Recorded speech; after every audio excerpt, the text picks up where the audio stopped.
खबर आपको दें कि इस्लामाबाद हाई कोर्ट ने 190 मिलियन पाउंड केस में हतमी फैसला न सुनाने का हुक्म इम्तना खत्म कर दिया। नैब की जानिब से अलकाते ट्रस्ट केस बंद करने का रिकॉर्ड अदालत में पेश कर दिया गया। कापी बानी पीटीआई के वकला को भी फराहम कर दी गई। तफसील जानते हैं। डॉन न्यूज़ के नुमाइंदे उमर मेहताब बंडी हमारे साथ मौजूद है। उमर, बताइएगा मजीद क्या पेशरफ सामने आई है?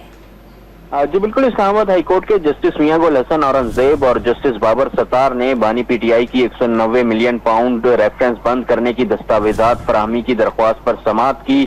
नैब की जानिब से अलकादर ट्रस्ट बंद करने का रिकॉर्ड अदालत में पेश कर दिया गया और एक कॉपी बानी पीटीआई के वकला को भी फराहम कर दी गई, जिस पर अदालत ने बानी पीटीआई की दरख्वास्त मंजूर करते हुए 190 मिलियन पाउंड केस में हतमी फैसला ना सुनाने का हुक्म इम्तनाई भी खत्म कर दिया। इसके अलावा आपको बताएं तो 190 मिलियन पाउंड रेफरेंस में जो बानी पीटीआई की जानिब से नैब के कॉल अप नोटिस के खिलाफ दरख्वास्तें दायर की गई थी और गिरफ्तारी की जो दरख्वास्त थी वो भी दायर की गई थी, उसको अदालत की जानिब से खारिज कर दिया गया है। जी, इस्लामाबाद हाई कोर्ट ने 190 मिलियन पाउंड केस में हतमी फैसला ना सुनाने का हुक्म इम्तना खत्म कर दिया। तफसील अपडेट करते उमर मेहताब बर्नी, आपका बहुत शुक्रिया।